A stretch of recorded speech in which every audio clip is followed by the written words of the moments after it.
드릴게요. 안 되겠네.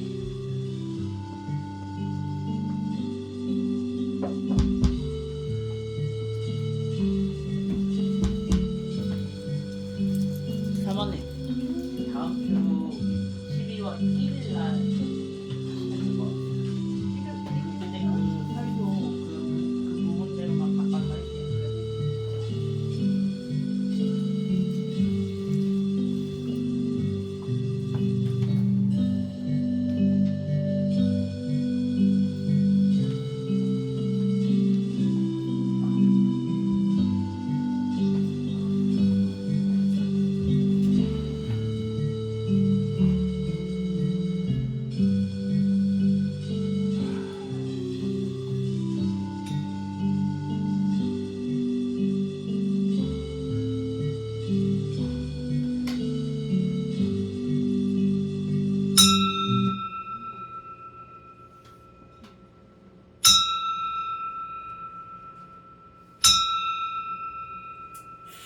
다 같이 묵상 기도 드리심으로 주일 오후 예배 하나님께 드립니다. 다 같이 묵도 드립니다.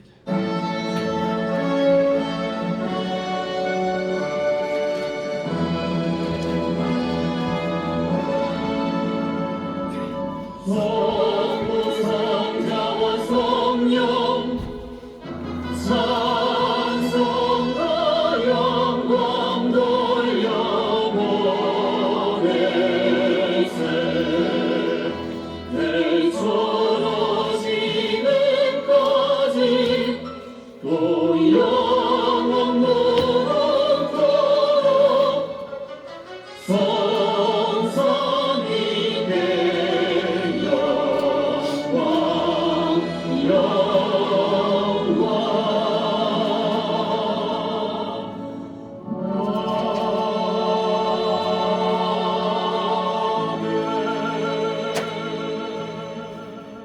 오직 여호와를 앙마하는 자는 새 힘을 얻으리니 독수리의 날개치며 올라감 같을 것이요 다른 박질하여도 곤비지 아니하겠고 걸어가도 피곤치 아니하리로다. 아멘. 다 같이 사도신경으로 신앙 고백 하나님께 드립니다. 전능하사 천지를 만드신 하나님 아버지를 내가 믿사오며 그의 아들 우리 주 예수 그리스도를 믿사오니 이는 성령으로 잉태하사 동정녀 마리아에게 나시고 본디오 빌라도에게 고난을 받으사 십자가에 못 박혀 죽으시고 장사한 지 사흘 만에 죽은 자 가운데서 다시 살아나시며 하늘에 오르사 전능하신 하나님 우편에 앉아 계시다가 전리로서 산자와 중자를 심판하러 오시리라. 성령을 믿사오며 거룩한 공예와 성도가 서로 접하는 것과 죄를 사하여 주시는 것과 몸이 다시 사는 것과 영원히 사는 것을 믿사옵나이다. 아멘. 다같이 찬송가 337절 337절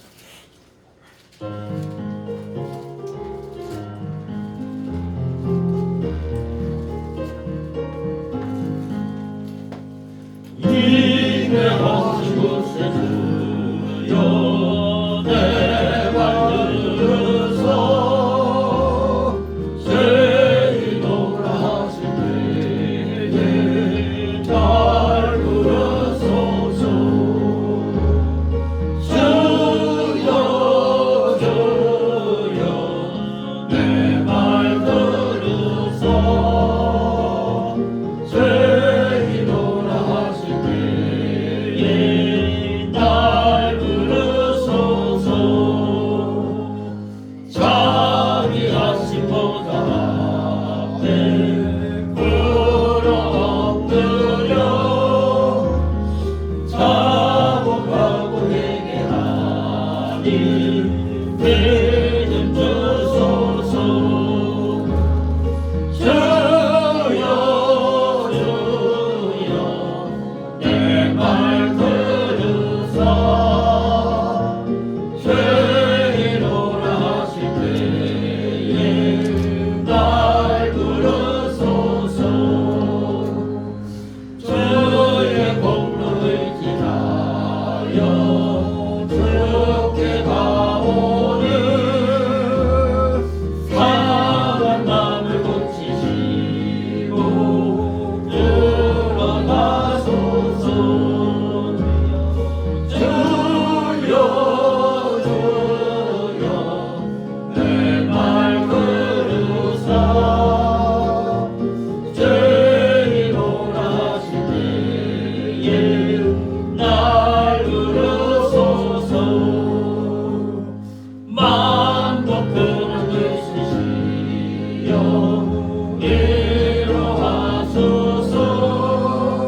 만드시니 어디 있을까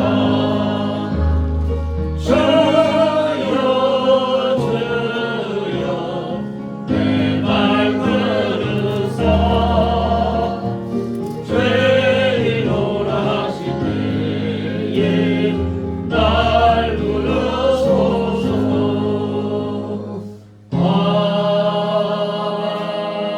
아멘. 이 시간을 위해서 이용성 집사님 기도 인도하십니다. 천지를 창조하시고 우주 만물을 주관하시는 전지전능하신 아버지 하나님, 오늘 추수 감사절을 맞아 주님께 감사 예배를 드리게 하심을 감사드립니다. 수고한 자들에게 복을 허락하여 주시옵시고 수고한 대로 많은 열매를 맺게 하심을 감사드립니다. 한 주간도 아버지 하나님의 은혜로 살아오다 주님의 뜻대로 살지 못한 저희들을 용서하여 주시옵소서. 심는 대로 거두게 하시고 우리의 수고와 애씀으로 풍성한 수확을 얻는 것이 아니라 아버지 하나님의 은혜와 사랑으로 열매 맺음을 허락하심에 감사드립니다. 이 땅의 결실뿐 아니라 영혼의 결실도 예비하셨사오니 우리로 하여금 날마다 감사하며 믿음으로 살아가게 하시고 세상의 소망과 빛이 되는 삶을 살게 하여 주시옵소서. 온갖 질병과 병마를 물리쳐 주시고 세상의 죄악과 분쟁으로 고통에서 헤매는 주님의 백성들을 구원하여 주시고 바른 길로 인도하여 주시기를 간구합니다. 오늘 예배가 아버지 하나님께 온전히 드려지기를 원합니다. 감사와 찬양이 가득 넘치게 하옵시고 말씀 전파하시는 목사님에게 생명의 말씀으로 성령 충만케 허락하시옵소서. 마치는 시간까지 함께하여 주시고 홀로 영광 받으시옵소서. 이 모든 간절한 소원의 기도를 우리를 죄악에서 구원하여 주신 예수 그리스도 이름으로 기도드리옵니다.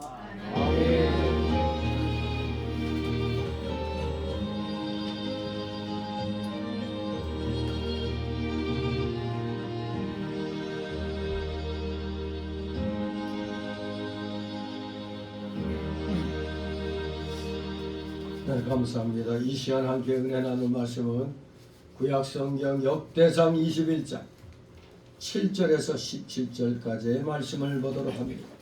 역대상 21장 7절로 17절 구약성경 641, 642쪽에 있습니다. 제가 먼저 읽습니다. 역대상 21장 7절에서 17절까지 7절에서 17절 제가 읽습니다. 하나님이 이 일을 괘씸히 여기사 이스라엘을 치시며 다시 하나님께 아뢰되 내가 이 일을 행함으로 큰 죄를 범하였나이다.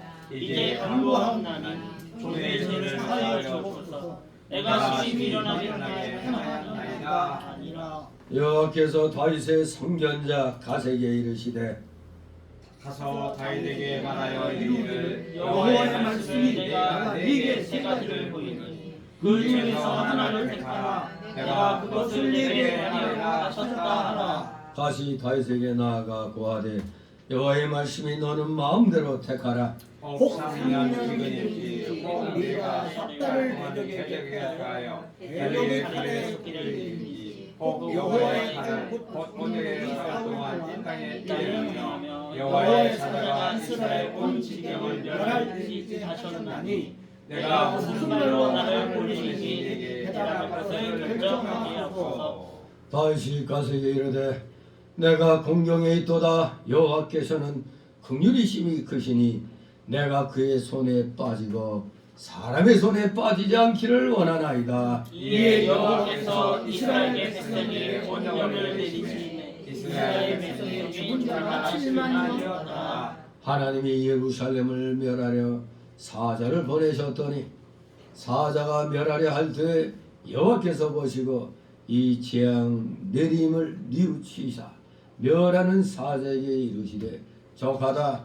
이제는 네 손을 거두라 하시니 때에 여호와의 사자가 여부스 사람 오르난의 타작 마당 곁에 선지라. 다윗이 눈을 들어보매 여호와의 사자가 천지 사이에 섰고 칼을 빼어 손에 쥐고 예루살렘 편을 가리키는지라. 다윗이 장로들과 더불어 물을 떼고 얼굴을 땅에 대고 엎드려 다 같이 하나님께 아뢰게 명하여 백성을 계수하게 한 자가 내가 아니니까 범죄하고 이를 당한 자는 곧 내니이다. 이 양무리는 무엇을 생각하였나이까? 청컨대 나의 하나님 여호와여 주의 손으로 나와 내 아버지의 집을 지시고 주의 백성에게 장을 내리지 마옵소서. 아멘.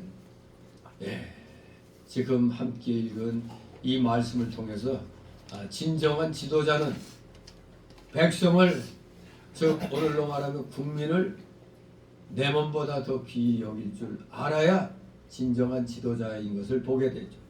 다들 나는 죄 없다고, 저 사람이 그랬다고 남한테 뒤집어 씌우기 좋아하는 게 오늘날의 저 이상한 정치인들 저들인데, 이 다윗은 뭐라고 그랬어요?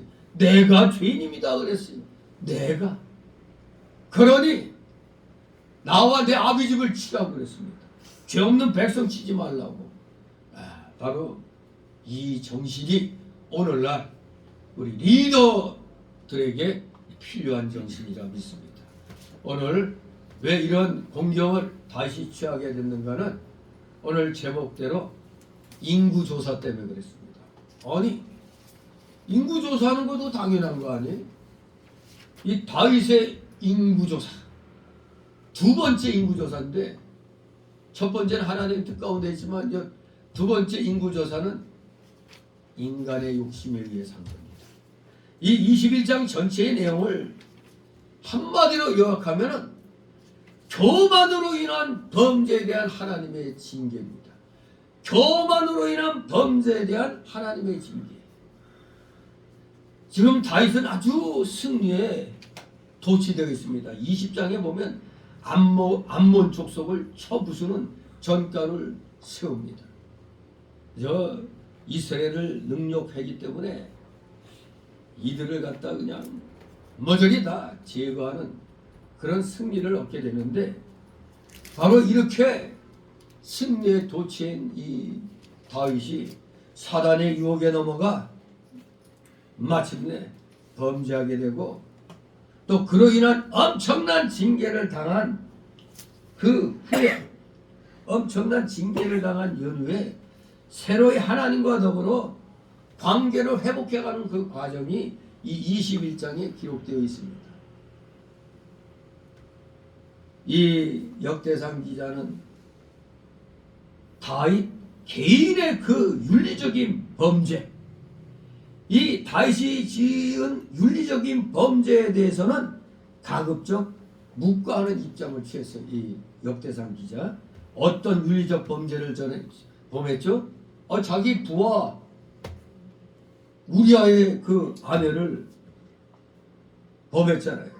자기 부하를 전쟁터에서 야비하게 산정에 빠뜨려서 죽게 만들었잖아요. 충성스러운 우리아를 살해하고 그 아내 바세바와 간음하는 죄를 범했죠. 누가? 다윗이. 네. 아주 사악한 죄죠. 자기 부하 장수를, 충성하는 부하 장수를 일부러 죽음에 빠지게 해가지고 그 아내를 자기가 취한 거거든요. 그런데 여기에 대해서는 그냥 넘어가 버리는 입장을 취하고 있습니다. 그러나 하나님께 대한 직접적 범죄 사실만큼은 이 역대상 기자가 그대로 묻어둘 수가 없었던 겁니다. 우리는 21장의 사건을 통해서 몇 가지 교훈을 우리는 얻게 됩니다. 첫째로, 선줄로 생각하는 자는 넘어질까 조심하라 이겁니다. 선줄로 생각한 자는 넘어질까 조심하라. 통일왕국을 건설하기까지 다윗은 정말로 험한 세월을 보냈잖아요. 자기 장인에게 죽임을 당할 뻔한 이런 일들이 있었잖아요. 끊임없이. 그 험한 세월을 보냈고, 사실 다윗이 그런 어려울 때일수록 온전히 하나님의 도우시는 손길만을 의지하는 그런 굳건한 믿음이 험난한 세월일 때는 그게 불타올랐었습니다. 그러나 어느 날부터인가 가는 곳곳마다 승리하여 제국을 건설하게 되자 어느 틈엔가 차지하고 있던 하나님이 다윗의 마음에서 지워져 가는 겁니다. 하나님을 지금까지 의뢰했는데 이제는 그 하나님은 보이지 않고 자신의 힘으로 제국을 다스려보고자 하는 그런 욕망이 자기도 모르는 가운데 스며들어 왔던 겁니다. 그러다 보니 전쟁은 누구에게 달려있어? 하나님 손에 달려있는 건데 이 하는 것마다 승리하잖아. 그러니까 내가 똑똑하고 잘나서 된 줄 알고 그래서 이제는 자기 스스로 좀 더 강력한 이 군대를 운영하고자 병력 점호를 하기 위한 병력 점호를 목적으로 하는 인구조사를 자신의 욕심에 의해서 하게 됐다 이겁니다. 하나님이 하라 해서 한 게 아니라 이제는 다음 어디를 정복할까 하나님께 의뢰하는 게 아니라 자기 힘으로 이 정도면 뭐 내가 뭐 할 수 있지. 그래서 병력을 점호해가지고 인구조사를 하게 됐던 겁니다. 그러니 이게 바로 다윗은 섰다고 생각했는데 이럴 때일수록 넘어질까 조심해야 되는 겁니다. 이게 바로 오늘날 대형교회 교인 목사들이 범하고 있는 죄잖아요. 다 선줄로 생각하는 거예요. 그러니까 종교 혼합주의로 다운주의로 나가는 이제 WEA의 합동측 그래서도 어깨에 힘께나 쓰는 사랑의 교회 오정현 목사가 아니 교단하고 상의도 없이 자기 교회에서 단독으로 WEA를 개최하겠다고 선언한 겁니다. 돈이 얼마나 많이 드는데 미친 거죠 한마디로. 네, 미쳐. 네, 바로 그 사람은 자기가 섰다고 생각하는 겁니다. 지금 다윗과 같은 교만죄를 저지른 거예요 지금. 그러니 광신대 측이 그러니까 합동측 광신대 측이 뿔이 나가지고 우리하고 신학 사상이 완전히 다른데 무슨 저들과 뭔 일을 하느냐고 아주 강력하게 지금 반발하고 있습니다. 선줄로 생각하면 넘어질까 걱정해야 되는데 지금 그걸 잊어버린 것 같습니다. 다윗은 또 두 번째로 이 사건을 통해서 우리에게 무슨 교훈을 주느냐? 로마서 8장 28절 말씀대로 하나님은 모든 것이 합력하여 선을 이루게 하신다는 사실. 공의 하나님께서는 죄악에 대해서는 철저하게 징계하시되 그 징계의 이면에는 항상 사랑과 용서의 손길이 함께 있다는 사실. 우리 하나님의 공의는 무조건 무시무시한 그 벌이 아니라 그 벌과 함께 사랑의 손길이 항시 있는 겁니다. 사랑과 용서의 손길. 비록 7만 명의 여기 본문에 나온 대로 7만 명에 달하는 백성들이 이 다윗의 이 실수로 인한 죄로 몇만 명이 죽어서 7만 명이 죽었어요. 7만 명.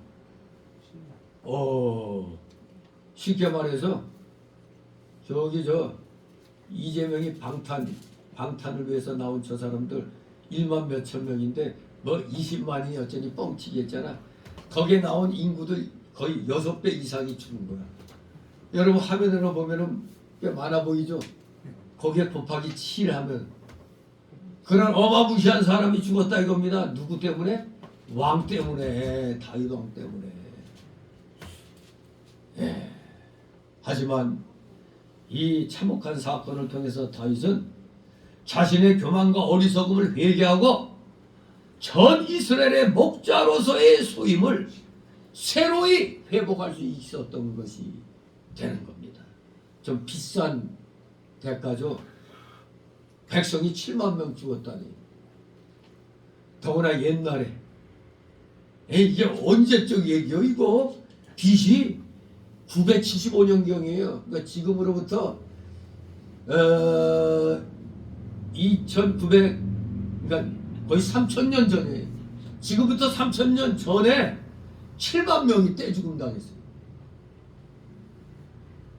그때 우리나라는 뭐 AD 뭐 700년경에 뭐 고구려 멸망, 백제 멸망 막 이럴 때인데, 그 전에도 우리나라 삼국시대 영화 보면은 호들갑 떠는 거 나오죠. 대군이 2만 명이 몰려왔습니다. 2만 명이 몰려왔다고. 또 5천 명 몰려온 것 같고도 대군이 몰려왔다고 막. 그런데 아니 3,000년 전에 이 7만 명이 죽었어. 이때는 이쪽 지역에 사람이 굉장히 많았던 것으로 보입니다. 정말로 무시무시한 하나님의 진노였던 겁니다. 그리고 세 번째로는 우리에게 교훈 주시는 것은 성도의 궁극적인 대적은 사단이라는 사실. 지금도 우리는 영적 전쟁 속에 있는데 우리는 지금 대리 전쟁을 하고 있죠. 우리는 하나님의 대리자로서, 저 이단이나 공산주의자들은 마귀 사탄의 대리자로서 이 물질계에서 서로 대치하고 있는 겁니다. 그러니 결코 이건 어마무시한 영적인 전쟁인 겁니다. 영적인 전쟁이라고 그랬다고 교회에서는 세상 얘기하면 안 된다는 도, 기도만 해야 된다는 도 헛된 소리 하지 말고, 우리는 세상에서 직접 부딪히면서 하나님의 공의를 실현해 나가야 되는 겁니다. 그런데 무슨 놈이 기도만 해? 기도는 그냥 기본입니다. 기본. 기도하고 힘을 얻으면 엄등설안에도, 저기 저 광화문에서 그때 문재인이 저거 대통령 할 때 저기 어디야 청와대 앞에 영하 10몇 도인데도 애국자들이 그냥 거기서 밤을 샜어요. 그냥. 그랬더니 뭐 종로경찰서장인가 누가 그냥 전 목사한테 와가지고 그랬다는 거예요. 이러다 이거 얼어 죽는 사람 생기면 어떡하냐고. 그래서 정광 목사도 그런 거 해가지고 나가가지고 누워 자는 사람들 툭툭 발로 건드려 봤대요. 죽었나 살았나. 그런데 이거 왜 그러시냐고 그러니까 살았네. 그런 일이 있었던 겁니다. 왜 그런 일을 할까요? 마귀 사탄의 대리자인 저 문재인 정권하고 싸우기 위해서 그런 겁니다. 그런데 이걸 가지고 뭐 자꾸 저 김정한 목사라는 사람이 저 극동방송 하더니 교만이 끝에 올랐나? 애국운동하는 목사 불러다가 이 정치활동하지 말라고 그러더니 뭐 10월 20일 27일 나는 기도에 보문으로 딱 올라가 있더니 이번에는 또 살아있으면서 무슨 경복대인가? 거기서 뭐 흉상 제작하고, 살아있는 사람이 무슨 놈의 흉상을 만들어. 그러면 자기가 그러면 안 된다고 해야지. 교만이 지금 머리끝까지 올라서 지가 무슨 이 대한민국 기독교계의 지도자야. 무슨 놈의 지도자입니까? 무슨 극동방송 하나 방송국 한다고 지도자예요? 난 저 사람 나 지도자로, 기독교계 지도자로 생각한 적이 없어요.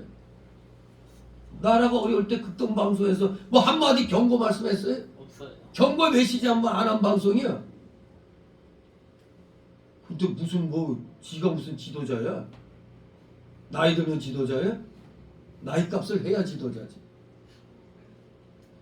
아무튼 우리 성도의 궁극적인 대적은 사단이란 것을 이 21장이 우리에게 교훈해 주는 겁니다. 우리의 대적은 사단입니다. 지금 저 우리 애가 저거 무서워야 할 저 주사파나 저 공산주의자들, 저 이단자들은 저 사단의 대리자인 것입니다. 그러니 저 대리자들을 갖다 우리가 부셔야 되는 겁니다. 저들과 싸워 이겨야 되는 겁니다. 이것을 명심하고 우리는 영적인 전투를 성공적으로 수행하기 위해서는 우리 모두 에베소 6장 13절 이하에서 말씀한 대로 우리는 말씀에 전신갑주, 하나님의 그 전신갑주를 우리가 입고 우리는 준비해야 되는 겁니다. 또 준비했으면 폼만 잡으면 안 되죠. 다들 폼만 잡고 있잖아요. 그냥 아 우리도 때가 되면 다 해. 다 이게 뭘 다 해. 도망가기 바쁘지. 철저하게 우리는 하나님의 전신갑주로 무장해야 됩니다. 오늘 여기 이 내용을 보면 다윗은 자신의 범죄에 대해서 지금 철저하게 회개하며 용서를 강구했습니다. 그럼에도 불구하고 우리 하나님께서는 다윗의 종 하나님의 종 갓을 통해서 다윗에게 심판을 선언했습니다. 여기서 회개하는 자를 용서하시지만 죄에 대해서만큼은 철저하게 징계하고자 하시는 하나님의 공의가 이 7절 17절에 아주 강력하게 부각되어 있는 겁니다.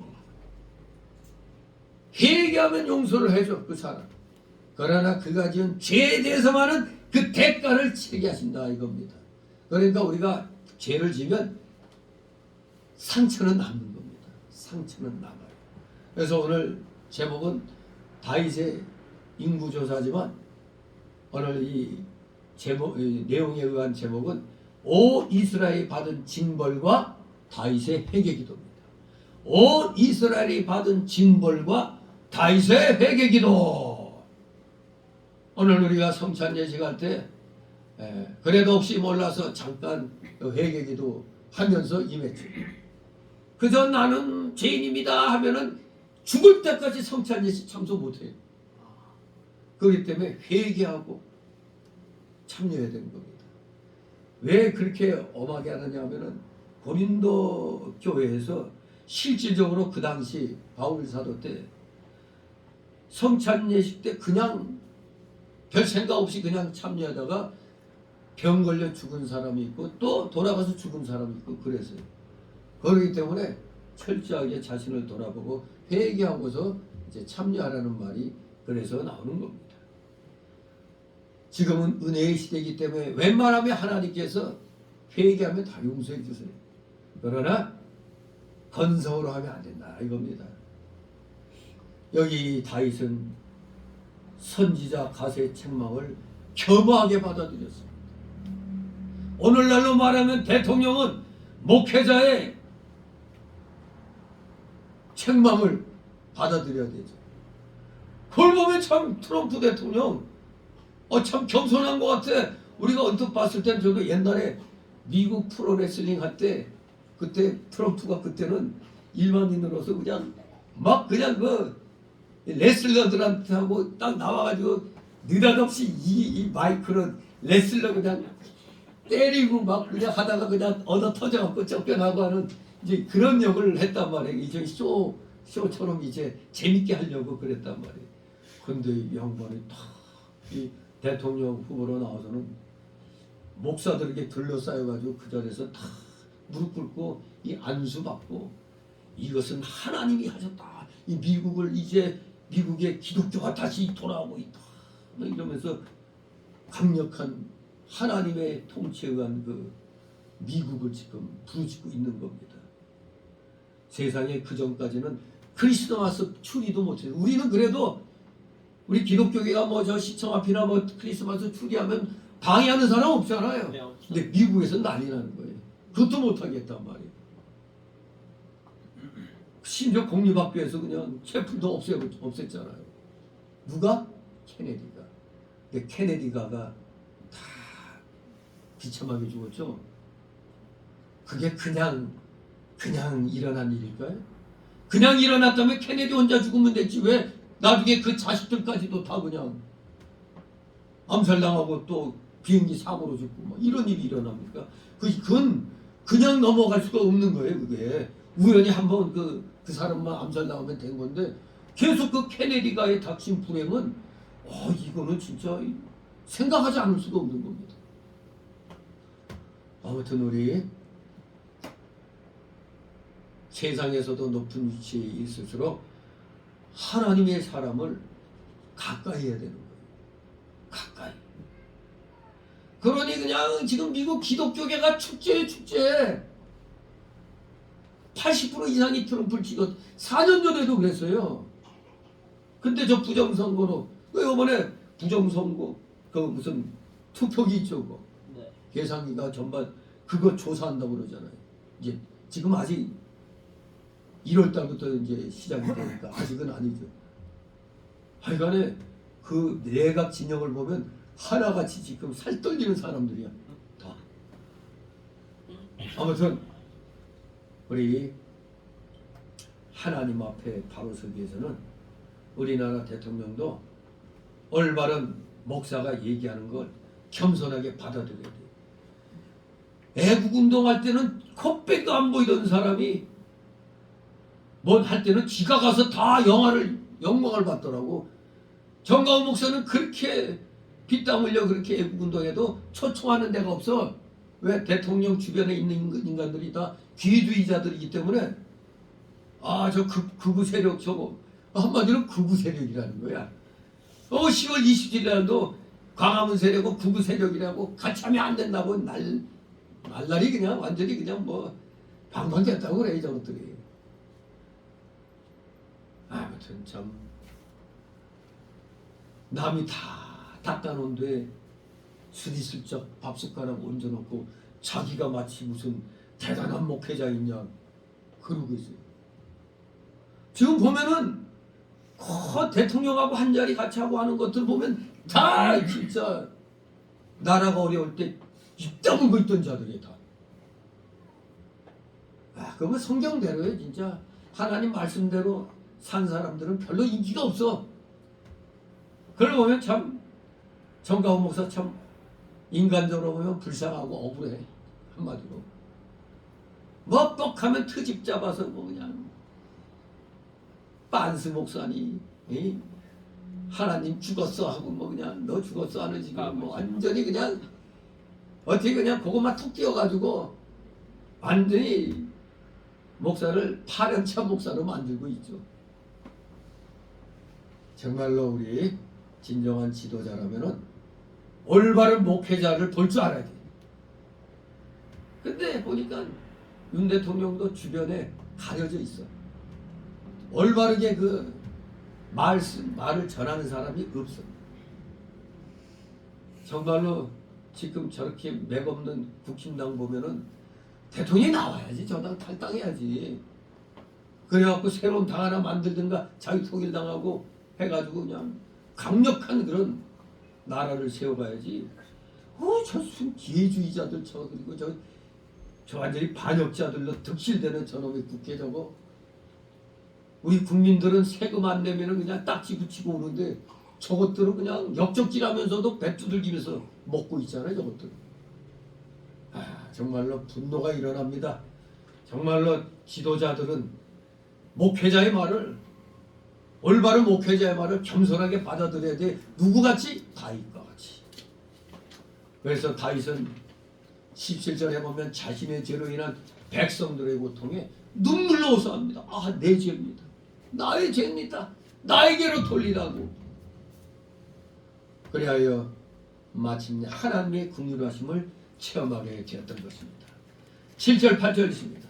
하나님이 이 일을 괘씸히 여기사 이스라엘을 치시매 다윗이 하나님께 아뢰되 내가 이 일을 행함으로 큰 죄를 범하였나이다. 이제 간구하옵나니 죄의 종을 사하여 주옵소서. 내가 심히 미련하게 행하였나이다 하니라. 아멘. 하나님이 이 일을 괘씸히 여기셨다. 그게 바로 앞에 그 1절에서 그 8절까지의 그 인구조사 내용이거든요. 이 인구조사가 하나님 앞에 사악한 범죄인 까닭이 왜 그러냐 이겁니다. 아니 인구조사한 게 뭐가 잘못됐다고. 첫째, 이스라엘 승리의 근원이 어디에 있었던가를 망각한 다윗의 배은망덕한 행위였다 이겁니다. 이스라엘의 승리가 적과의 전투에서 승리가 다윗은 자기의 능력으로 된 걸로 착각하고 있던 겁니다. 하나님이 붙여줘갖고 이겼는데 그를 잊어버린 겁니다. 한마디로 하나님이 보실 때 아니 이런 배은망덕한 놈인가 그렇게 보신 겁니다. 그리하여 하나님의 권능보다는 자신의 수하에 있는 군사력을 과시하려는 그 마음에 다윗이 사로잡혀서 이런 배은망덕한 행위를 벌였던 겁니다. 두 번째로 지나친 그 기후로 말미암은 행위였다 이겁니다. 즉 이스라엘의 주변 적석들은 이미 다윗 제국 내에 합병되었지만 언제 다시 반역을 일으킬지 모르기 때문에 다윗은 사실 마음을 놓지 못하고 있는 겁니다. 우리도 싸울 때 팬 놈이 마음이 편할까 맞은 놈이 마음이 편할까? 팬 놈의 마음이 불편해. 왜? 아이 저거 내일 또 경찰서 가서 신고하는 거 아닌가? 그런 마음이 들어요. 저도 그런 마음이 되게 많이 들어갖고 못 때리는 거야. 그냥 승질 같아서 한 방 매겨버리고 싶은데 아이 또 그러니까 때린 놈은 발 뻗고 못 자. 맞은 사람은 억울해도 그냥 잠을 자는데 때린 놈은 그냥 불안해갖고. 그래서 뭐 어느 누가 감히 반역을 일으킬 그런 상황이 못 되는 겁니다. 그렇지만 다윗은 괜히 마음이 조급했어요. 그래서 조급하게 인간적인 나름대로의 대책을 마련하기에 급급하던 찰나에 인구조사를 자기 멋대로 한 것입니다. 정말로 그 이전까지 다윗은 하나님이 도와주시지 않으면 살 수 없는 줄 알았고 오직 하나님만 바라보고 의지할 때 하나님이 은혜를 베풀어서 강대국으로 만들어 주셨습니다. 주변국들을 다 정복할 수 있게 해주셨어요. 그러나 다윗은 이제 자기의 병력을 의지하는 겁니다. 자기의 병력을 의지하고 자라하고 해서 또 병력을 또 보충해야지 하고 또 인구조사를 했기 때문에 우리 하나님은 어쭈 이놈 봐라 이제는 지 마음대로 하려고 하네 이렇게 보시고 괘씸하게 여겨갖고 뭐 혼나야겠구나 치신 겁니다. 괘씸히 여기셨다고 그랬죠. 아니, 하나님은 여기신데 사람처럼 이렇게 또 표현했죠. 괘씸히 여기셨다. 왜? 다윗이 하나님 명령을 하나님 말씀을 듣지도 않고 구하지도 않고 지멋대로 했기 때문에 기뻐하지 않으셨다는 얘기입니다. 그 결과 하나님의 마음을 아프게 하고 힘들게 하면은 결과는 진노입니다. 진노. 그 진노가 어떻게 나타났다고요? 이스라엘을 치셨다 그랬습니다. 다윗이 인구조사한 일에 대하여 하나님께서 선지자 갓을 보내기 전에 이스라엘에게 어떤 다른 징벌을 내린 것으로 보입니다. 왜냐하면 사무엘하 24장 10절에 보면 그 증거가 나오죠. 다윗이 자책하여 회개했기 때문입니다. 그 일 일어난 후에 이제 본격적으로 하나님께서 선지자 갓을 보내셔서 세 가지 징벌 중에 하나를 택하라. 아, 우리 하나님은 삼을 좋아해. 또 세 가지 중에 하나 고르래. 야, 이거 진짜. 근데 세 가지 징계가 다 하나같이 다 내용을 보니까 택하기 어려운 것들이. 그래도 택해야 되죠. 예. 그러니 다윗은 하나님 앞에 회개합니다. 큰 죄를 범하였나이다. 큰 죄를 범했습니다. 회개합니다. 다윗은 마침내 자신의 죄를 깨닫고 하나님 앞에 자신의 모든 것을 드러내며 회개를 하고 있는 겁니다. 바로 이것이 하나님의 사랑을 받을 수밖에 없었던 다윗의 진솔한 성품이죠. 모든 것 다 드러내며 회개하는 겁니다.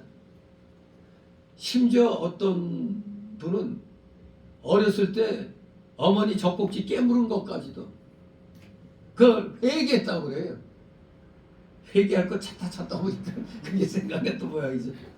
아무튼 이렇게 자신의 죄에 대해서 다윗은 한마디 변명도 제가 그것은 이것 때문에 그랬습니다. 이런 변명도 없어요. 그리고 누구처럼 나 모르는 사람이요.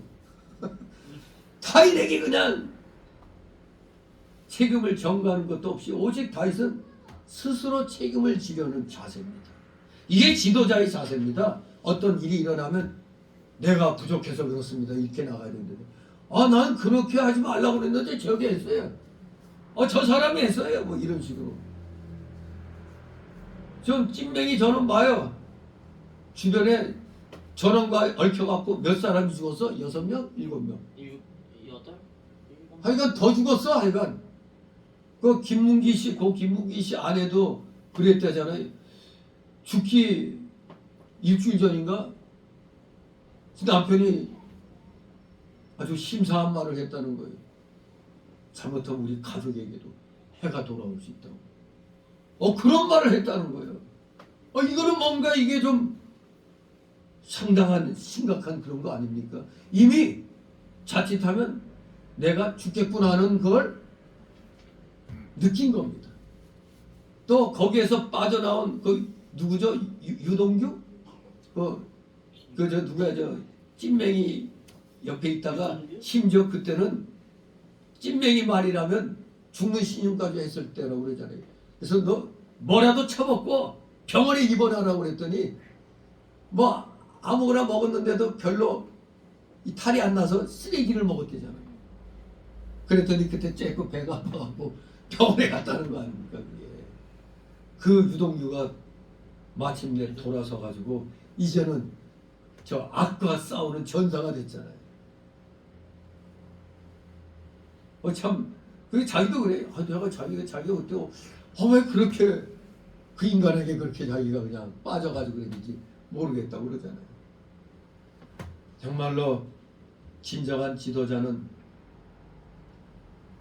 내 탓이요 하는 그런 자가, 밑에 사람이 뭘 잘못 범했으면 내가 똑바로 못 가르쳐서 그런 거니까 내 잘못이요 이렇게 되는 겁니다. 책임 전가 없이 스스로 책임을 지려는 이 다윗의 이 자세, 사실 죄악으로 인해서 초래되는 가장 심각한 병폐는 하나님과의 영적 교제의 단절입니다. 하나님과의 관계가 끊어지는 이게 가장 큰 거 아닙니까? 이게. 그런데 다윗은 이판사판이다 그게 아니었죠. 이 사단의 시험을 극복하고 자신의 잘못을 스스로 알았습니다. 자복하고 즉각적으로 하나님과의 이 아슬아슬해진 관계 회복을 지금 적극적으로 하나님과의 관계 회복에 나선 겁니다. 참 다윗은 이래서 성군이구나. 역시 왕이 될 이스라엘 역사에서 다윗하면 선군이라는 그 소리를 들을 정도잖아요. 성군 다윗. 아무튼 그럴 자격이 있습니다. 이 다윗은 9절 12절 있습니다. 여호와께서 다윗의 선견자 가세에게 이르시되 가서 다윗에게 말하여 이르기를 여호와의 말씀이 내가 네게 세 가지를 보이노니 그 중에서 하나를 택하라. 내가 그것을 네게 행하리라 하셨다 하라.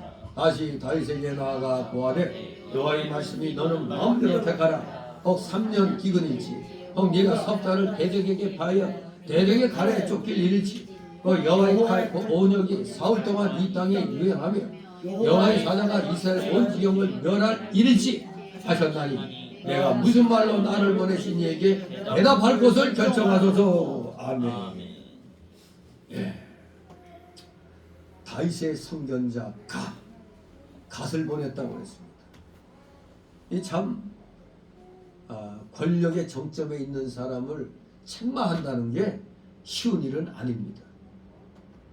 그런데 이 선견자 갓은 왕의 범죄를 지적하고 하나님의 심판을 선언하는 그런 예언자로서의 사명을 다윗한테 잘 하고 있는 겁니다. 그런데 이 예언자의 그 사명을 언제부터 했느냐?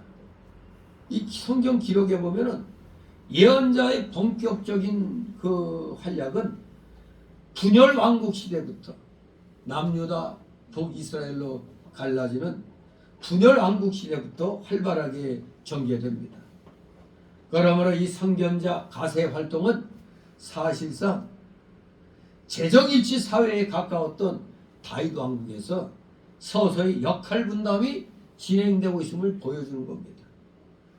왕이 다 있잖아요. 왕이 제사장병이고 다 선지자 역할까지도 그냥 다 하는 건데 여기에 선견자 갓을 하나님이 보내셨다는 것은 이제는 영적 그러니까 역할 분담이 지금 이루어지고 있다. 그것을 보게 되는 겁니다. 하나님이 선견자 갓을 선견자나 선지자나 비슷합니다. 이 선지자 갓을 다윗에게 보내서 이제 하나님의 징벌을 전해 주었습니다. 하나님이 다윗에게 물론 직접 말씀하실 수도 있어요. 그러나 보통은 우리 하나님은 선지자들을 통해서 말씀하시는 겁니다. 오늘날은 누구를 통해서 말씀하시죠? 성경 말씀을 통해서 말씀하고 계세요. 성경 말씀을 통해서 성령으로 깨닫게 해주시는 겁니다. 성경 말씀을 통해서. 그러니까 우리가 성경 말씀을 잘 알아야 돼요. 그래서 어떤 사건이 부딪혔을 때 영적으로 탁 깨달아지는 것. 이게 성령으로 말씀하시는 거거든요.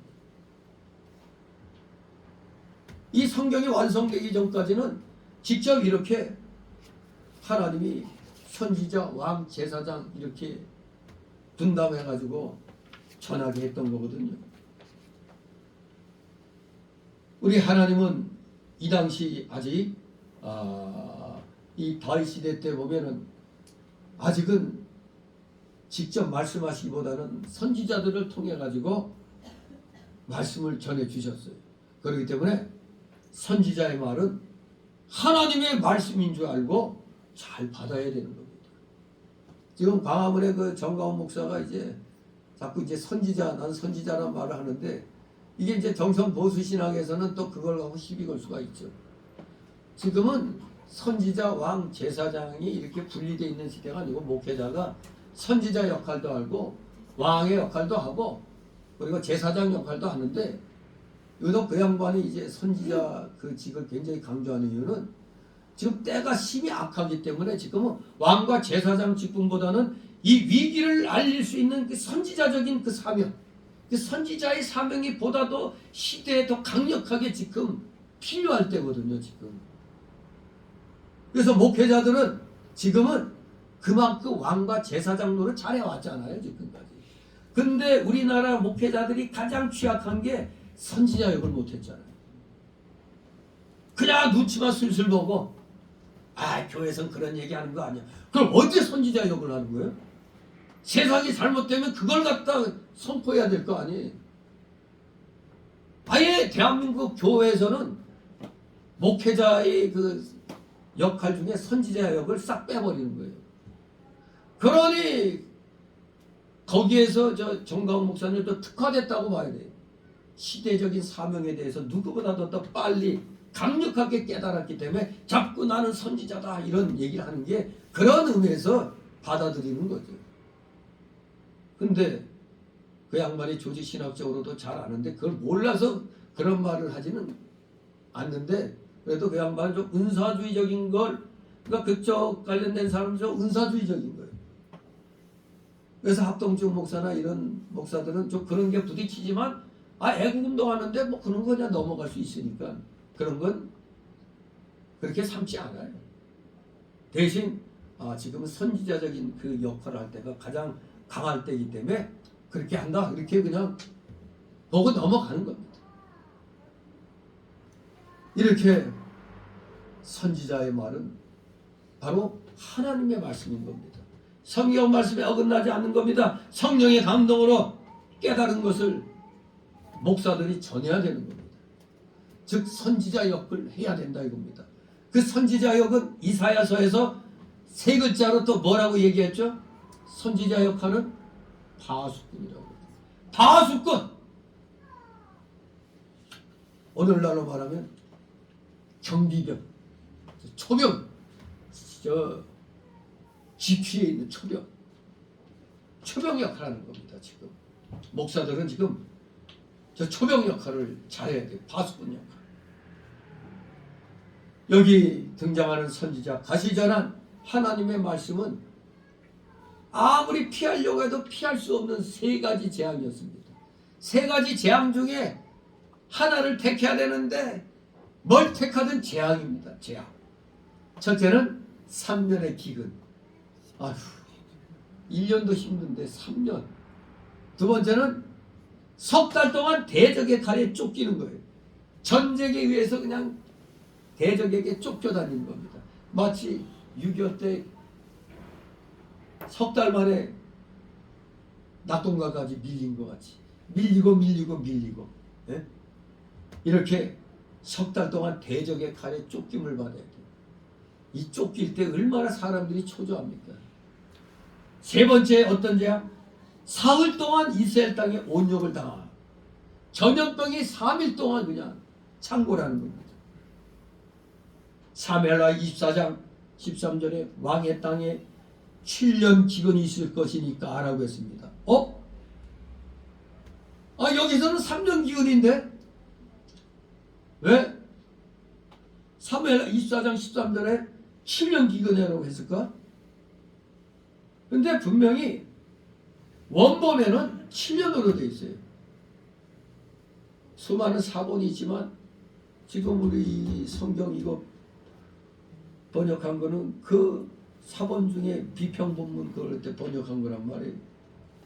그러니까 원본은 7년으로 되어 있는데 아마도 원본에서 또 이렇게 사본으로 베꼈을 때 필사자가 뒤에 보니까 다 석 달, 사흘이라고 됐으니까 우리 성기 청년이 그렇게 혼돈 잘하지 글자나 숫자 보면은 똑바로 내 두고 똑바로 보라고 했는데도 엉뚱한 숫자를 갖다 거기서 딱 떠놓고 바로 이거야 이거. 필사자들이 그 쓸 때 알면서도 그 옆에 글자가 눈에 들어와서 그냥 나도 모르게 삼으로 쓰는 거야 이게. 그래서 7년도 3년으로 잘못 쓴 것으로 그렇게 보는 겁니다. 자, 그런데 차라리 너 이거 받아라 하면 좋겠는데 마음대로 택하라는 거예요. 여러분 그 식당 가서도 메뉴가 다양한 데 가면은 정하는데 한참 걸리죠 시간. 요게 나을까 저게 나을까 어떻게 더 맛있을까 뭐 할까. 그냥 저기같이 설렁탕 하면 설렁탕 집에 들어가면 그냥 무조건 설렁탕이 되는데 이거 메뉴가 다양하면 이게 뭐가 좋지 하고 한참 시간 걸리잖아요. 이 세 가지가 비슷비슷한 것 같은데 그냥 하나님이 하나 정해주면 좋겠는데 하나 택하라는 거예요. 이렇게 하나님께서 인간에게 주신 자유는 하나님 안에서의 자유입니다. 결코 하나님 밖에서의 방종이 아닙니다. 이 세 가지에서 택하라면 그 세 가지 안에서 택해야지 요거는 요 다른 걸로 이렇게 하면 안 되는 겁니다. 하나님 안에서 말씀 안에서 자유입니다. 여기 9절 12절에서 볼 때 인간에게 주신 자유, 특히 다윗에게 이렇게 몇 가지 세 가지 재앙을 내리신 거에서 하나를 택하라 했을 때는 사실 하나님이 아무거나 그냥 주실 수 있어요. 어떤 형벌을 주시든지 그건 하나님 마음입니다. 하나님의 주권이에요. 그러나 우리 하나님께서는 다윗에게 이 세 가지를 계시하시면서 네 마음대로 선택하라 했습니다. 아마도 이것은 다윗이 정말로 하나님께 회개하고 끝까지 하나님을 의지하고 있는가를 시험해 본 것이다. 이렇게 볼 수가 있습니다. 13절이 있습니다. 다윗이 가세에게 이르되 내가 공경에 있도다. 여호와께서 손들이 심히 크시니 내가 그의 손에 빠지고 사람의 손에 빠지지 않기를 원하나이다. 아멘. 이 참 다윗의 말하는 뽐새는 기특합니다.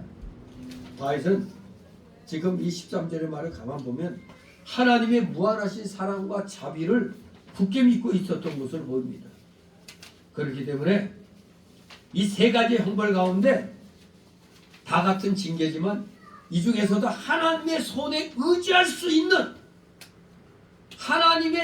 의지할 수 있는 하나님이 내리시는 사흘 동안의 전염병을 택한 겁니다. 하나님 손에 의지할 수 있는 하나님이 내리시는 사흘 동안의 온역을 택했다. 이 말씀은 뭐냐? 다윗이 하나님의 긍휼의 손에 빠지기를 원했던 겁니다. 이유는 첫째, 우리 하나님은 긍휼이 크시기 때문에 아비가 자식을 징계한 같아 할 것이요 긍휼히 여기서 죄값대로 다 벌하지 않고 감해 주실 것을 믿었기 때문에 하나님 손에 의해서 내리시는 사흘 동안의 온역을 택한 겁니다. 두 번째 이유는 자신의 죄가가 인간의 손에 의해서 다스려지기보다는 오직 유일하신 전능자 여호와 하나님께로부터 다스려지기를 원했던 겁니다. 즉 이것은 하나님의 손이 우리 인간의 손보다는 더욱 자비롭다는 사실을 알았고 지금 자신의 죄가 하나님에 의해서 해결받을 경우는 더욱 만족스럽고 복된 열매를 가져올 수 있음을 알았기 때문에 이렇게 하나님 손에 빠지는 심판을 원한 겁니다. 하나님 손에 빠지는 심판. 셋째 이유는 단시일 내에 문제가 해결되기를 원했던 겁니다. 이 딴 거 보니까 뭐 7년 기근, 석 달 동안 대적에게 끌림받는데 하나님께 해당하는 전염병은 딱 별이 3개 3일간의 온역이잖아요. 단시일 내에 화끈하게 받고 말자. 이걸 원했던 겁니다. 한마디로 부끄러운 일은 빨리 청산하고 하나님과 새로운 관계 속에서 왕국의 일이 추진되기를 원했던 겁니다. 하나님 손에 빠지기를 원하는 것이 여기 나오잖아요. 내가 그의 손에 빠지고 사람의 손에 빠지지 않기를 원하나이다. 그의 손에 빠지고 이게 12절의 여호와의 칼, 곧 온역 전염병에 빠지기를 바랬던 겁니다. 이게 하나님이 하시는 거니까 하나님이 설마 자기 백성 다 죽이시겠느냐 하는 또 그런 하나님의 자비를 구하는 의미도 있었던 겁니다. 14절 있습니다. 예, 여호와께서 이스라엘 백성에게 온역을 내리시매 이스라엘 백성의 죽은 자가 7만이었더라. 아멘. 인간적으로 하나님 너무하십니다 할 수도 있죠. 가장 빠른 시일 내에 벗어나길 보면서 하나님 손에 의한 4일 동안 3일 동안의 전염병을 요구했는데 세상에 3일 동안에 7만 명이 죽어. 그런데 왜 이렇게 하나님이 7만 명이나 죽였을까? 아마도 다윗이 군사의 많음을 의지하려고 하기 때문에 하나님께서 그 의지하고 하지 않은 숫자를 제거하기 위함이었다 그런 겁니다. 너 인구 머릿수 많은 거 네가 의지했지? 거기에 답이 있었던 겁니다. 하나님을 의지하지 않고 인구수, 그래서 병력수를 또 병력을 증강시키기 위해서 인구조사했구나. 그러니 내가 많은 인구를 일단은 감해버린다 이겁니다. 우리는 여기서 교훈받아야 돼요. 우리 성도가 무엇을 의지하면은 하나님 말고 다른 걸 의지하면은 먼저 하나님 나라를 구하지 않고 자기 어떤 유익을 구하면은 하나님이 그것을 제하여 버리신다고 이사야 3장 1절에 말씀하고 있습니다. 제하여 버린다는 거. 조심해야 됩니다, 여러분. 사업할 때도 우리가 이게 급해갖고 하나님한테 기도 안 하고 그냥 내 의지로 그냥 하려고 하면은 그게 바로 맞는 것 같이 느껴지지만 결국에는 손해보는 거예요. 하나님께 대한 신앙을 양보하고 내 유익을 먼저 찾으면은 하나님이 그걸 제해버릴 수가 있어요. 쉽게 말하면 사업하는 사람들은 어느 팀에서 우리에게 융통해 주기로 했어. 그거 믿고 마음을 놓고 있는데 그래서 하나님 일 하는 것보다 그쪽 일에 더 신경을 쓰는데 갑자기 연락이 떠 오기를 좀 더 두고 봐야겠습니다. 이거 진짜 낭패죠. 우리 하나님이 사업하는 사람들에게는 이런 징계를 많이 내리십니다. 하나님보다 의지하니까. 아마도 우리도 그걸 많이 느끼고 있어요. 저부터도 우리 집사람도 그렇지만 이 정말 뭔가 좀 해보려고 했더니 어느 틈엔가 또 하나님보다는 우리 인간의 머리가 먼저 와버리니까 그러니까 하나님이 때리시는 거예요. 그걸 알아야 되는 겁니다. 하여간 사업을 하든 직장에서 뭘 맡아서 하든 하나님의 일을 뒤로 하고 자기 일을 먼저 하려고 하면은 처음에는 되는 것처럼 보이나 나중에 하나님이 그걸 엎어버리는 거예요. 일이 있다는 걸 기억해야 됩니다. 정말 옛날에 하나님이 빨리 기도 들어주셨는데 요새는 왜 이렇게 빨리 안 들어주시지? 좀 힘들어요. 15절 있습니다. 하나님이 예루살렘을 멸하려 사자를 보내셨더니 사자가 멸하려 할 때 여호와께서 보시고 이 재앙 내림을 뉘우치사 멸하는 사자에게 이르시되 조카다 이제는 네 손을 거두라 하시니 때 여호와의 사자가 여부스 사람 어느 날의 타작마당 곁에 선지라. 아멘. 역시 하나님은 긍휼이 많으신 하나님이십니다. 막상 천사를 보내가지고 아주 매타작을 시작했는데 그래서 처음에는 멸하려고 했단 말입니다. 그냥 이것도 숫자가 너무 많아 멸하려고 했는데 가만히 또 하나님 편에서 보니까 또 내가 또 이거 너무 이거 또 저 녀석이 나한테 긍휼을 바라고 저런 것인데 내가 이거 너무했나? 그런 생각이 들었던 모양입니다. 그래가지고 재앙 내림을 멈추셨다고 나오잖아요. 왜? 자기가 멸하라고 하는 사자 보고 이제 그만 이제 그만한 겁니다. 네. 사자는 천사를 가리킵니다. 왜 예루살렘에 와서 하나님이 재앙을 멈추게 하셨을까? 예루살렘에는 뭐가 있죠? 하나님의 궤가 있고 앞으로 거룩한 성전이 세워질 것이고 하나님께 제사 드리는 것이기 때문에 이제 하나님께서는 이제 여기 선에서 멈추는 게 좋겠다. 천사 보고 그만하고 이제 명령을 내신 겁니다.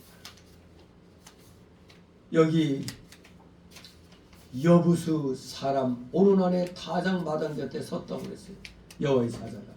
여부수 사람은 11장 4절 5절 보면 가나안 7족속 중에 하나죠. 여부수.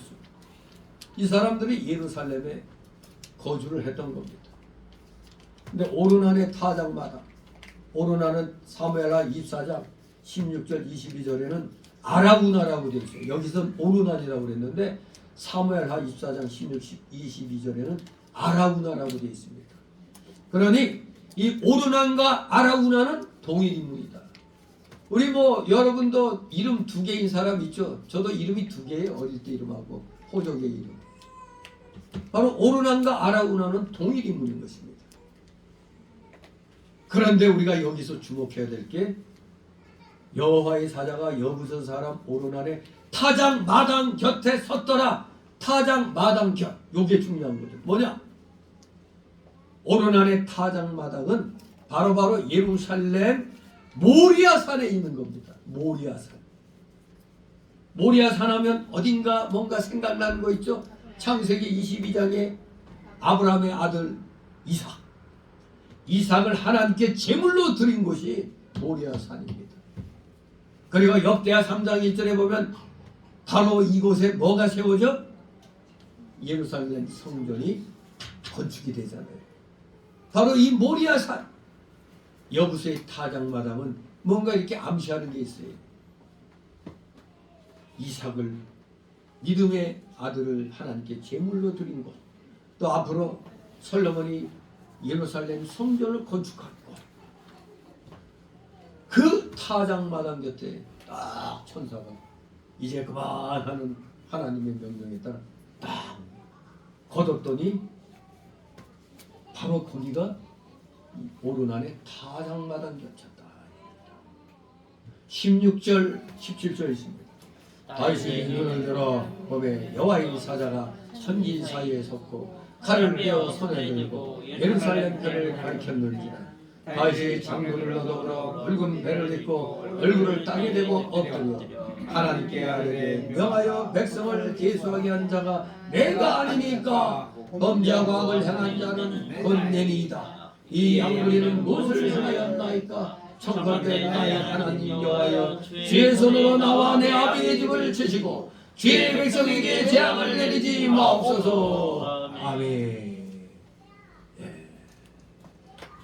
사실 여호와의 사자는 하나님의 명령이 내리기까진 칼을 빼들고 더 많은 징벌을 하려고 폼을 잡고 있었다 이겁니다.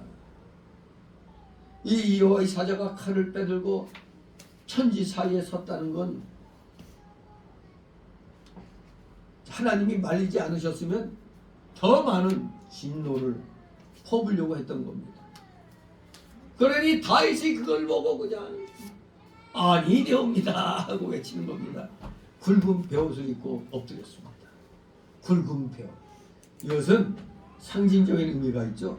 하나님의 엄중한 심판을 겸허히 받아들인 다윗의 겸손한 회개를 상징하는 겁니다.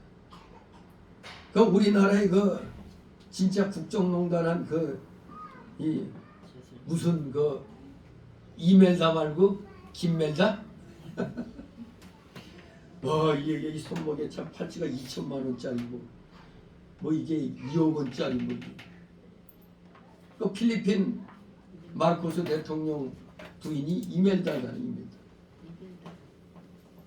완전히 필리핀 거들레에 먹었던 자죠. 그 마치 똥숙인지 뭔지 아는 자가 지가 대통령이 된 듯이 대통령 1호기를 지가 몰고 가고 김정수. 이거 진짜 이거 국정농단 아닙니까? 맞습니다. 너 그때 우스갯소리로 타지 말아야 할 비행기를 탔다. 그래서 간 곳이 타지마할이다. 타지 말아야 할 비행기를 타고 타지마할 갔어. 그때 세계 여행 그거 보니까 사람들이 엄청 많아요. 근데 그 사진 딱 독사진 찍었는데 아무도 없잖아. 특별 통제를 했다는 얘기죠. 정말로 하나님이 우리나라에 대해서 이제 징계하시려고 하는데 기초 호합한 이런 것 들고 와서 아이고 잘못했습니다 하면 그게 진정성이 보일까요? 안 보이죠. 그냥 좀 배옷 입고 그냥 진짜 회개한 모습을 보여야 진정성이 있지. 요새 자기한테 불통이 뛸까봐 지금 잠잠하고 있어. 잠잠하고 있어. 아이고 찐맹이 마누라도 지금 이렇게 됐는데 이거 잘못하면 자기한테 불똥 칠까. 원래 1호 불똥이야 그게. 1호로 그걸 물고 늘어져야 되는데 멍청한 놈들이 아무 죄 없는 김건희만 가지고 그냥 죽을똥 살똥 저러고 있잖아요. 모든 일에 기승전 저는 기승전 건의로 딱 이렇게 돼 있어. 정말로 식상하죠. 식상해. 입만 열면 저러고 있으니까. 아무튼 우리 하나님 앞에 회개할 때는 그리고 이 세상에서도 국민들 앞에 내가 잘못됐다는 걸 보일 때는 좀 뭔가 겸손하게 정말 진정성 있는 자세로 나가야 되는 겁니다. 그런데 뻔뻔하게 무죄를 주장하고 있어. 지 때문에 사람이 몇 명이 이미 죽었는데. 그리고 이놈이 몰랐지 10몇 년 전인가 북한에 가서 아리따운 아가씨하고 함께한 사진도 그냥 있는데 이게 수상한 거야. 저거 북한에 가족이 있는 거 아니야? 저 소씨라는 목사는 저거 10번가량 북한에 갔다 왔다는데 나 되게 수상해. 어떻게 10번씩이나 뭐 재밌는 게 있었나? 네? 돈 보따리 싸갖고 갔겠지. 교인들의 헌금을 가지고. 아무튼 우리는 회개할 때는 뭔가 좀 상징적으로라도 겸손한 그런 모습을 보일 줄 알아야 돼요. 더나 다윗은 그러한 굵은 베옷을 입고 뭐 어떻게 했다고? 얼굴을 땅에 대고 엎드렸다는 겁니다. 정말로 이것은 누가 보더라도 하나님 앞에 정말로 겸손히 경외하는 그런 자세인 것입니다. 얼굴을 땅에 냈어요. 얼굴을 땅에 냈어요. 우리나라 저 인조가 병자호란 때 저 청나라 황제 앞에 삼전도의 치욕이 뭡니까? 거기 가서 이마를 9번이나 찍었다고 그러잖아요. 나라가 적에게 패할 때마다 우리나라 처녀들이 얼마나 저 적국에 끌려가는지 알아요? 해마다 몇천 명씩 바쳐야 되는 거예요. 그러니 이제 우리나라 그러니까 지금은 단위민족이 뭐고 이거 따지면 안 돼요. 사상으로 하나가 돼야지. 이미 다 섞였어요. 몽고 100년 동안에도 몽고하고 다 섞였어요. 그러니까 우리 태어날 때 아기 때 엉덩이 반점을 뭐라고? 몽고 반점이라고 그러잖아요. 우리 신부들 전통 홀레식 할 때 신부들 연지곤지 이것도 몽고풍이에요. 다. 이미 우리 뭐 한민족이 어쩌니 이런 말 할 필요 없어요. 어떻게든지 하나님 앞에 바로 설 수 있는 그런 민족이 돼야지. 사실 저 경상도 저쪽 밑에는 이미 가야 시대부터 이 서양 사람들이 왔었어요. 그래서 그 비석이나 이런 데 보면 서양 사람 얼굴 형태가 많아요.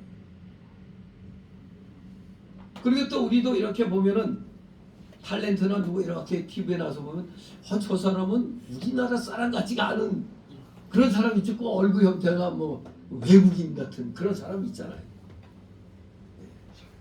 아무튼 우리 하나님 앞에 겸손한 자세 행동으로 보여야 되는 겁니다. 행동.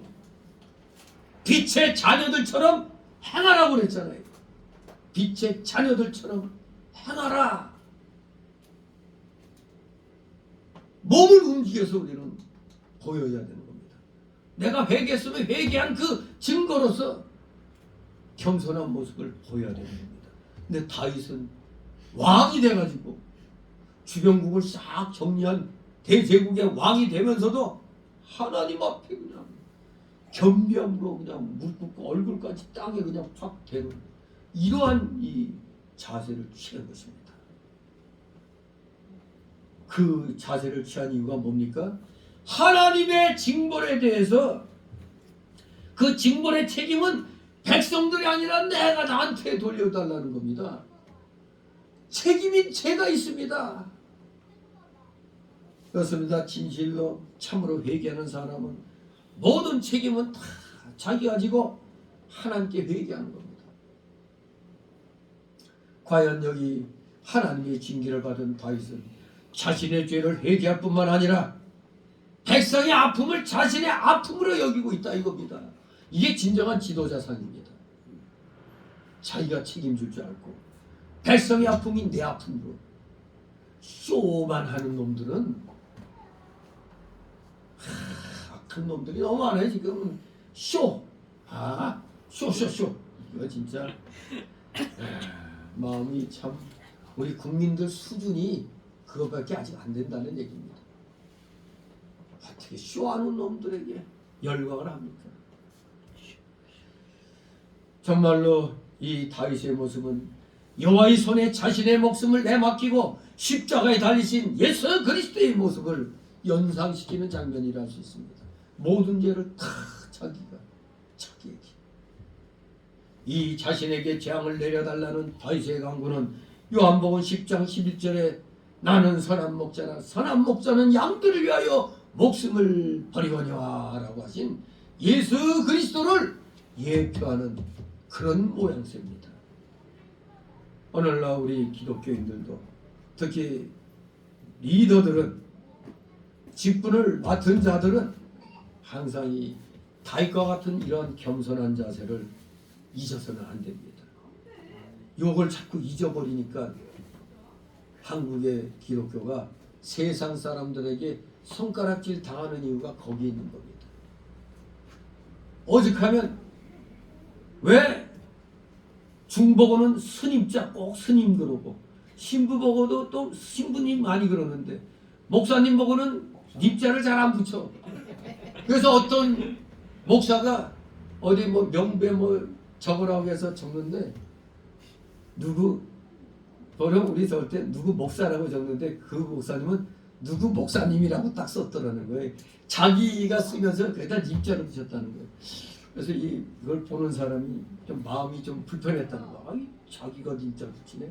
근데 또 다음에 또 보니까 또 그 목사님 왔는데 또 이름 쓰는데 거기다 또 목사님이라고 쓴 거야. 이 양반이 이거 참 이렇게 겸손함이 없나 해가지고 아니 도대체 왜 이거 자기 이름 쓰는데 님자를 붙입니까? 그러니까 아니 스님도 스님이라고 해놓고 그러면 스자라고 쓰냐고. 그러니까 나도 목사님이라고 쓴다고. 꼭 중들 보고는 스라고 안 하죠. 저 스가 그래요? 저 스님이 그러지. 저 스 그러지 안 하잖아요. 근데 우리 목사 보고는 저 목사가 이런 거예요. 이 중들한테 님자 스님 꼬박꼬박 하면서 목사님들한테 그냥 마음대로 그냥 목사 그러고 있잖아요. 이런 것부터가 뭔가 지금 하나님 앞에 우리가 기독교계가 회개할 일이 많다는 걸 의미하는 겁니다. 중님이라고 하는 것도 우습잖아요. 예? 스님이라고 하는 게 어울리지. 그러면 우리도 목사님이라고 그래야지. 우리 항상 겸비한 마음을 잊지 말고 주님이 말씀하신 대로 세상의 소금과 빛의 역할을 잘 감당해 나가심으로 하나님께 영광 돌려드리는 삶을 사는 여러분 되시기를 주님의 이름으로 축원합니다. 아멘. 기도합니다. 거룩하신 하나님 아버지, 은혜를 감사드립니다. 사랑하시는 자녀들, 이 어두운 시대를 맞이하여 우리 다윗과 같은 이 겸손한 마음, 겸비한 마음을 우리 배우게 하여 주옵소서. 하나님 앞에 그저 제가 죄인입니다. 제가 죄를 지었나이다. 제 책임입니다. 이렇게 타인에게 돌리지 아니하고 자신에게 모든 것을 전가시키는 이 자세, 예수 그리스도의 십자가의 그 자세인 줄 알고 우리 최선을 다하여 어떠한 상황에서도 겸손함을 잃지 아니하는 진정한 주님의 일꾼들 다 되게 하여 주시옵소서. 감사드리며 예수 그리스도 이름으로 기도드리옵나이다. 아멘. 다 같이 찬송가 340절.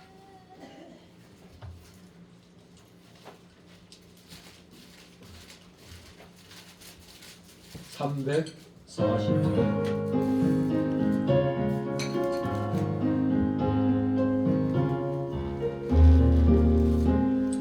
구주 예수 의지하니 심의 결국이 있을 허락하심 받았으니 의심하주 없도다.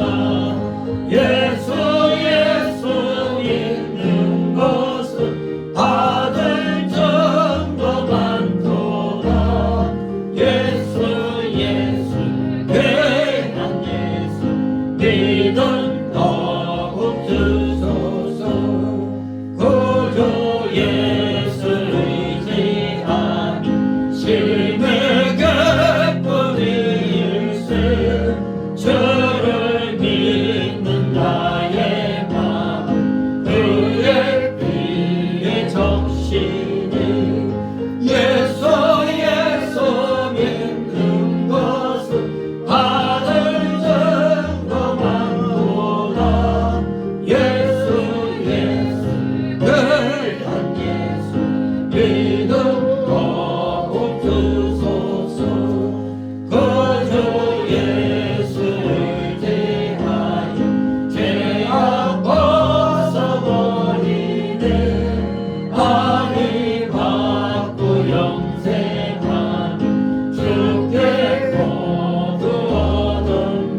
기도로 마칩니다. 하늘에 계신 우리 아버지여 이름이 거룩히 여김을 받으시오며 나라의 마음이시며 뜻이 하늘에서 이루어진 것 같이 땅에서도 이루어지이다. 오늘날 우리에게 일한 양식을 주옵시고 우리가 우리에게 지은 일을 살던 것 같이 우리 죄를 사하여 주시고 우리를 시험에 들게 하지 마시고 다만 악에서 구하옵소서. 대개 나라와 권세와 영광이 아버지께 영원히 싸움나이다. 아멘.